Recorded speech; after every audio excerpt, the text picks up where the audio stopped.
I want to welcome our inspiration shot, Julia Grandfield. Ella es Senior Interaction Designer at IDEO Londres. Hi, Julia, welcome.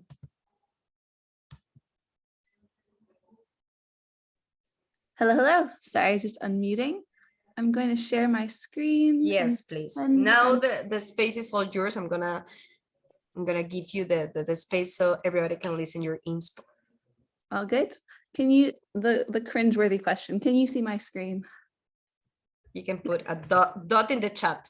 Nice, amazing. Great. All right, thank you all for having me. My name is Julia, as Pierre mentioned, and I haven't updated my LinkedIn. I'm a lead interaction designer at IDEO now, but I think of myself as a digital product designer. So a little bit of background. I've worked at a photography software company called Flixel Photos. I worked at WeTransfer for many years, where I helped build their kind of project management suite for creatives. I also helped design WeTransfer teams while I was there.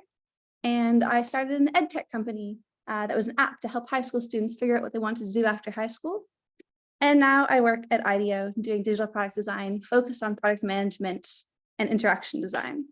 So that's quite the journey, but it actually started with economics. I did my studies in economics in Canada. And you might be wondering, how did I end up here? Designing micro interactions, so things like this.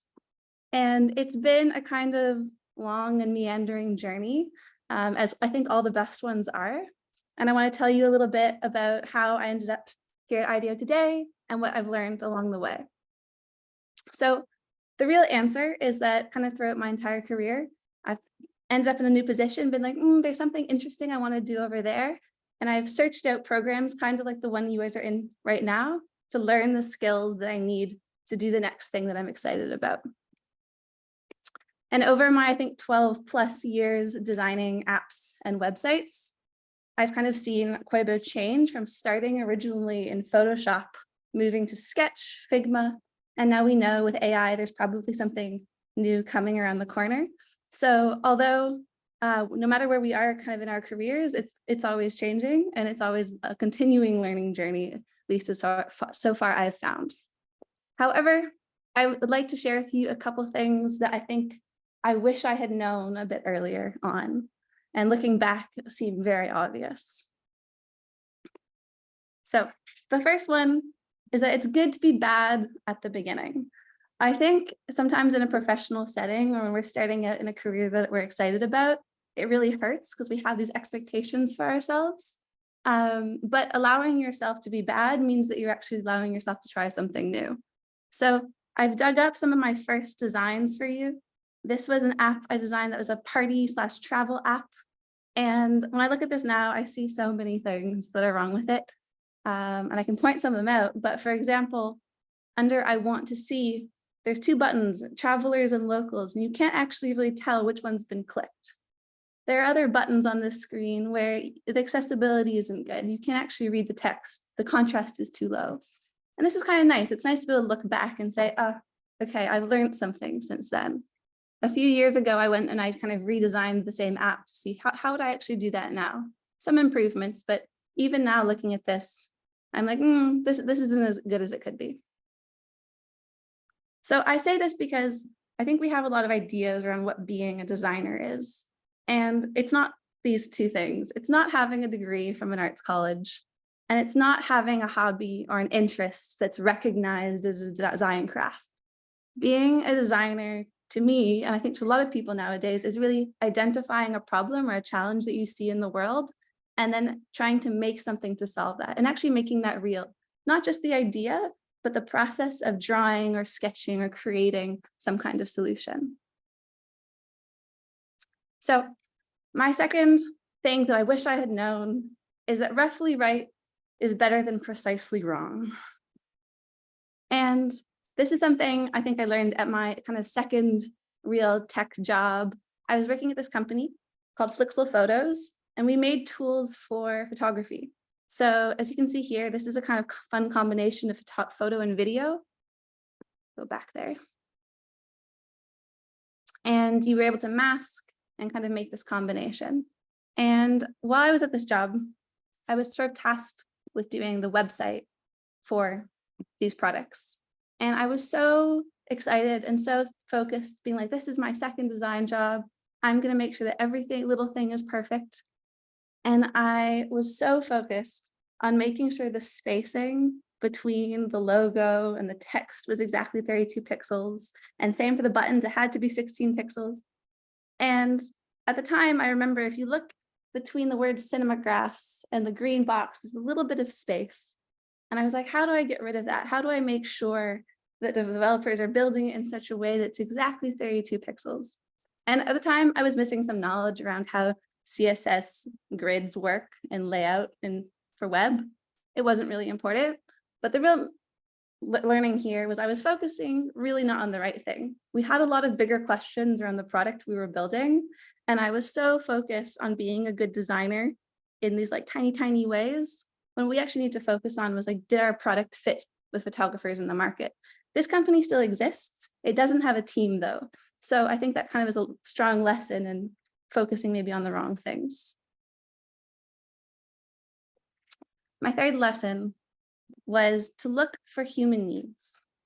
So often we focus on the functional pieces of digital product design. Are you guys familiar with WeTransfer? We'll look for some nodding heads. Yes, nice. So WeTransfer is a very popular file transfer service. And at WeTransfer, we would say that it was the simplest way to get your files from A to B. I go to this website, I put them in, etc. Most people are familiar with WeTransfer because it has a very popular kind of like free option. But there's actually also a paid version of the tool. And you can send larger files, but that's not actually the reason a lot of people pay. A lot of people pay for WeTransfer Pro because they are creative professionals. They're photographers or artists or illustrators. And when they send their work to their clients, it's important to them that they come across as professional. And so by paying for WeTransfer Pro and being able to put their image or photography or their architecture in the background of the website, it shows to their clients, like, I'm a professional, this is what I do. You can look at some of my other work while you're downloading your files. So this is kind of a belief, like this kind of desire to show up in a professional way, to show off your creative work and to help people like answer that human need of like, I want people to take me seriously, is kind of a human need I think we can all empathize with. And that actually really infused how we would design a lot of things across the product. So as you can see here, the backgrounds, if you're a professional photographer, you would show those off.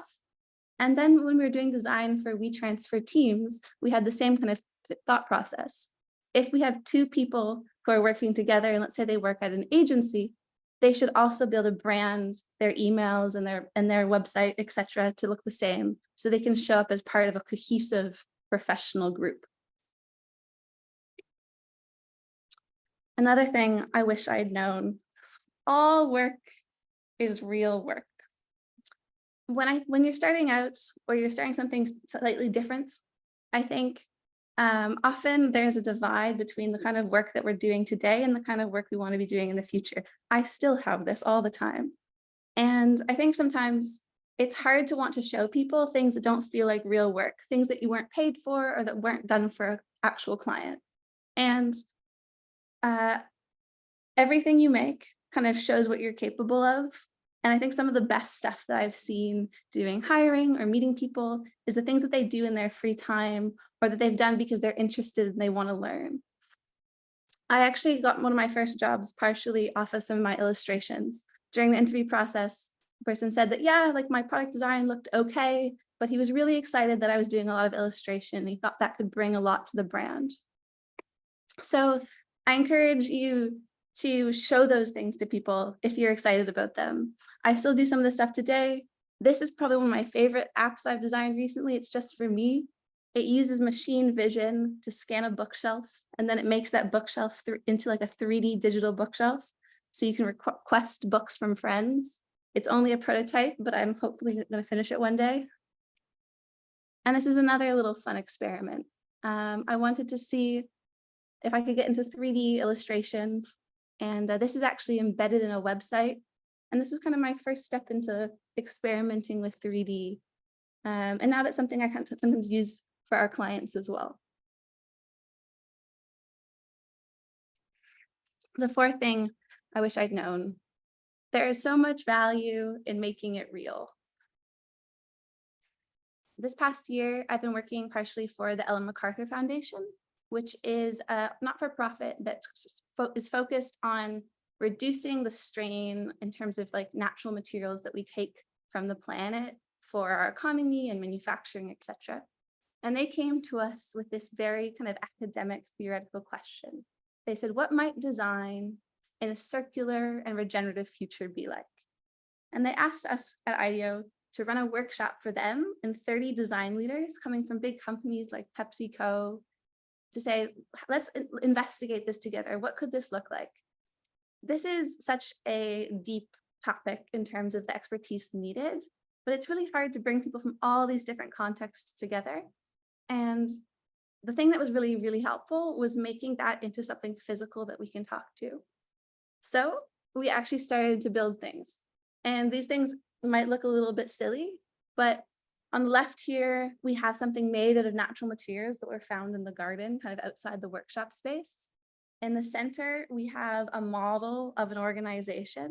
And on the right, you can see a kind of example of a special technology that teams could use to understand material flows in their organization so they can make more sustainable decisions around how they use materials in their organization.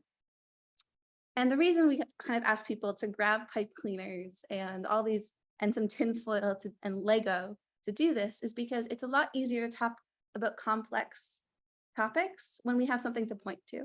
So we can ask questions and say, what do you mean exactly by this? Or what would it be like if we moved this piece over here? This kind of allows for a different level of conversation and design and thinking when we're bringing people together who maybe have different contexts. And it just increases the ability for us to communicate and do good design work. So I think this is something that's kind of scary, especially when you don't really have something polished. You might feel silly putting Lego in front of people, but it actually makes the conversation better. And that could be a prototype, that could be some kind of silly model here. I shouldn't call it silly. All right. And the last thing I wanted to say, I wish I'd known earlier, is that collaboration is the job. I think, at least for myself, a lot of people get into design because they enjoy doing design. They want to spend some time in Figma or in their tool or drawing. They enjoy that process. Or maybe it's coding. And sometimes they'll think of like meetings and those moments where you have to talk to other people as the stuff that gets in the way of doing the design work. And this is not true. Really, as a designer, your job is to convene the necessary parties to do the work you want to do, because so much more is possible. And I want to tell you a little bit of a case study from IDEO that kind of shows this coming to life. So this was an example where we looked around at IDEO and we actually had to pull some people in from our client and also a specialist. We were doing a project for a group called Sage. They make, I'm going to stop this because it's a bit distracting.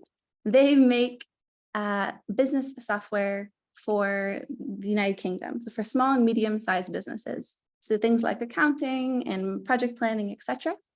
And they wanted to do something in environmental, social, and governance. And what we realized is that with their kind of large amount of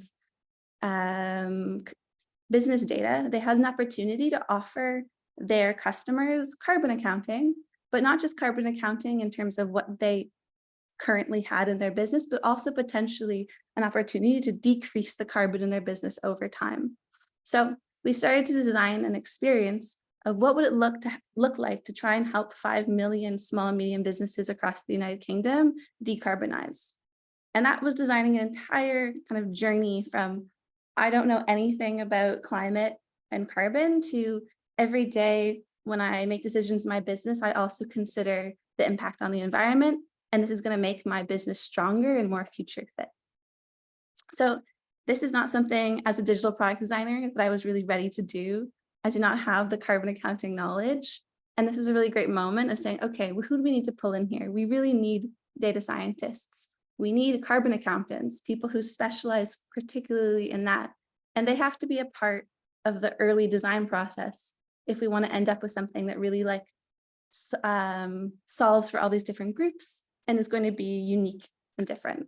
So we ended up designing a journey that looks something like this, where you make a plan, you take an action, and then the tool helps you understand the impact of what you've just done. And that tool is now live. It's called Sage Earth, and it's offering carbon accounting plus all these other steps to businesses across the UK. As you can see here, lots of moments of bringing together these different stakeholders and designing workshops, designing what it was going to be like for these people to be in the room. How are they going to work together? And not just always designing the little buttons. Design is both of those things. It's the convening and then also those micro interactions.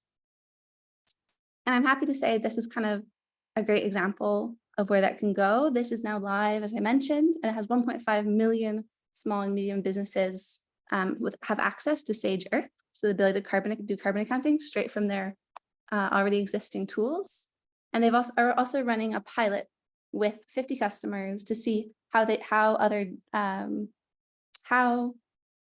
climate scientists can potentially help guide people to making decisions that will actually decrease carbon in their businesses. So I love this example because it kind of brings me full circle in my own design journey, from looking at macroeconomics and then learning about how to design micro interactions, and then bringing us back to if you involve the right people, those micro interactions can actually also drive macro trends. So this is a product that is now in the market that's having an effect on climate and how we can decarbonize in the UK. And that brings me to the very end. Thank you all for listening, and I'd love to take your questions. Thank you so much, Julia. I just love your presentation. Aquí el cohort que quiera puede dejar también sus comentarios para que Julia lo pueda leer. Y oficialmente, we start the question and answer time. So any question is valid, please you can write it on pueden escribirla acá en el chat, o también pueden simplemente levantar su mano y empezar con las preguntas. I have here one question for you, Julia. And the question is, what designs mark your career? Ooh. Mark, like my favorites, or? Yes, like your favorite ones and the one you just love telling about. Yeah, I think maybe even that first one. I think getting that, the first sort of app I designed was this travel app that I showed at the very beginning. And that was the first time I was like, okay, can I learn to do this? And I realized there was so much available online. And what my favorite part of designing that app was that because it was kind of like an app where people could talk and meet up, the way that I did user testing is that I would just message people on this app and invite them over to our office. And then I would ask them about their experience with the app. And I would show them new versions. And I thought that was kind of the most ideal circle of testing something and trying it out with someone who'd actually use it and then improving it. And it was so scrappy because it was like a 10-person startup. But I think that was a great early example of oh, this is super helpful if we can do that. Sometimes in bigger organizations, we lose touch with the people who are using what we're making. Thank you so much. Let's go with Daniel. Vamos con tu primera pregunta. Gracias. Hi, Julia. I'm wondering, how did you manage or plan your own professional growth? Because there's a lot of things outside, and now with the AI thing, we can lose in all the things, but and the time, I think that we need to have maybe a good plan for what we're going to do in the morning, the midday, and in the evening. So how did you manage your plan and where to focus all some of your growth? That's a great question. I think there's maybe two parts to this. So one, on the longer term, I think there's so much that's changing. So for example, with AI tools, I definitely, not even AI tools, let's say web design tools. So if you wanted to make a website 15 years ago, you were pretty much custom coding that, or maybe WordPress. Recently, you can use Framer or Webflow or one of these tools to make a website quite quickly. So I think a certain amount of my time is probably like, it feels like I'm wasting time, but just like on Twitter and other design communities, being like, what are people doing? What are the new things that are coming out? And are there ways I can pull those into my work? And sometimes not right away, but those are the things that I pull into my personal projects. So I think there's like, if possible, carving out some time to be curious, even outside of work, to learn what's going on or try something new that you see pop up. And then I would say, in terms of like maybe where the industry is going, I think I haven't had a like 5-year plan, if that makes sense, or a 10-year plan. But I think I often stop and I reflect. There's actually a fantastic book called Designing Your Life, and it talks about kind of career and how to figure out what you're interested in. And I think taking those moments of being like, what am I still interested in? And are there any themes that have been sticking around for a long time? Or are there any themes that I've moved away from? For me, I kind of, when I focus so heavily on digital product design, what I realized was missing for me was like that larger scale impact. And that's what's like, okay, I need to be a bit more mindful about the projects that I'm focused on, because I want to see that like larger macro level change and impact. And there are certain issues where I really think we need to be innovating and making changes. Those are the things that have worked for me. I hope that answers.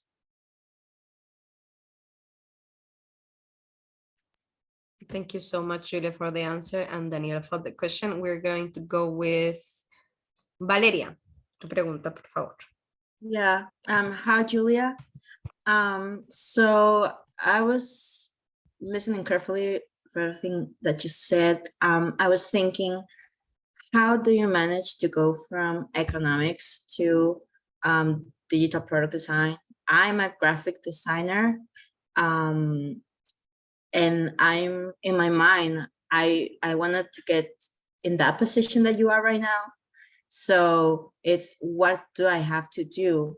And it's kind of the same thing that Danielle told, like, what are the things, what are, with all things changing every single time. Mm-hmm. And sometimes I don't know, I'm on this course because I'm looking forward to work on something like you are working right now. So what are the things to learn, to see, to realize, to get to the point where you are? Yeah, of course. I think maybe I kind of jumped over that a bit quickly. So while I was in school, I was doing some graphic design. So just like you, Rivero, I was doing some graphic design and posters and kind of whatever graphic design work I kind of could find. And at the moment that I was like, oh, technology looks interesting. I'd like to do something a bit more complex. I did two things. I started looking around for what I could learn online, if there were like courses or programs, or even just like YouTube videos I could watch. And I started looking at job postings and seeing what are the things that these jobs are looking for that I don't know how to do, and can I learn them? And I started building a portfolio of work. So making little things to say, here's an example of how I would do this thing. And that was practice, but it was also something to show people and then to talk about in terms of the interest. But I have to say, it didn't go from like, it's been a fairly long journey. I think it's been about 12, 15 years. And it was kind of just trade. It feels maybe quite far away, but it's literally that trading up of just like, okay, I think I can do this thing. And now that I can show people I can do this thing, they might let me try and do that if I can convince them that I'll learn how to do it. And kind of just taking those little incremental steps. It's the only way. Super. Thank you so much for the answer, and also Valeria for the question. Vamos con Viviana. Thank you. Hi, Julia. Also talking about the same kind of direction. I would like to know if have you ever experienced any imposter syndrome? During the changing between economics to product design, because sometimes that's really difficult to battle, I don't know, I saw on the presentation that every work is work. Like I can feel related when I don't know, when you are doing something that really it's an addition for anybody, like.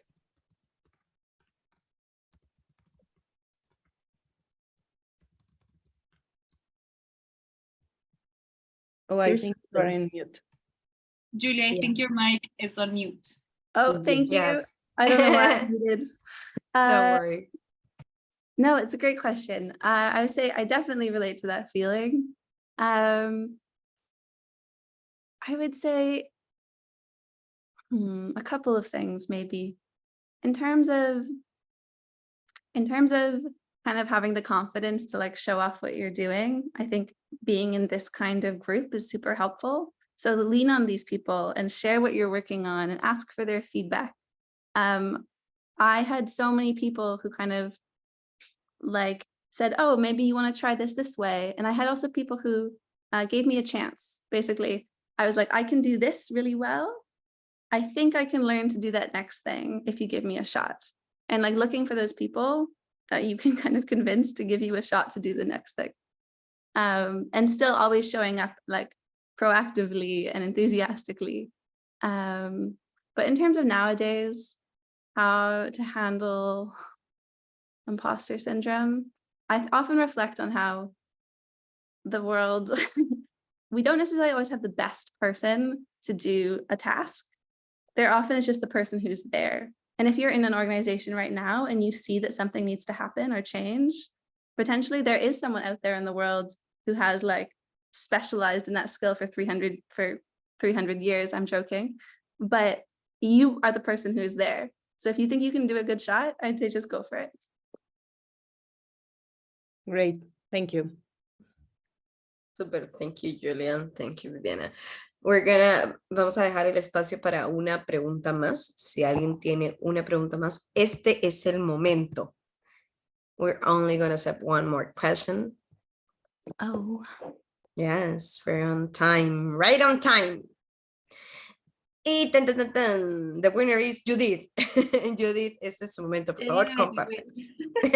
Compártenos tu Okay, pregunta. thank you. Hi, Julia. Thanks for the presentation. I work on social environment projects, and for me, it's so challenging to work to design thinking and sustainability vision. So I don't know if you have some recommendation about some tools or reference or case. Do you want to share with us to learn more about how to include, this sustainability vision in order in the process to design something? You're designing a service, or is it? Can be a service or a digital product, whatever you want to share with us. Yeah. This is a little bit more specific to my background, but because I started my journey learning like very classical economic theory, one thing that's been really helpful is a book called Donut Economics. And it's about kind of looking at our economy in a different way and sort of questioning all those base underlying foundations. So I think right now, often we think of sustainability as like making changes at the very small level. Yes, someone else, Danielle's read it, amazing. When I think often we have to kind of be like, okay, what are our underlying assumptions? And if we can question some of those, we actually have a lot more space to rethink things. The other one I would say is the Ellen MacArthur Foundation. I've been so like, I'll drop a link actually to that one, but they do so much incredible work around circularity. So less for services, more for physical and infrastructure and project manufacturing, but there's so much that I've been learning from them as well. I can drop a link to that one in the chat. I hope that answers. Thank you. Thank you so much for the question, Judith. And also Julia for the answer. Hemos llegado al final. We're on the final part of this inspo shot.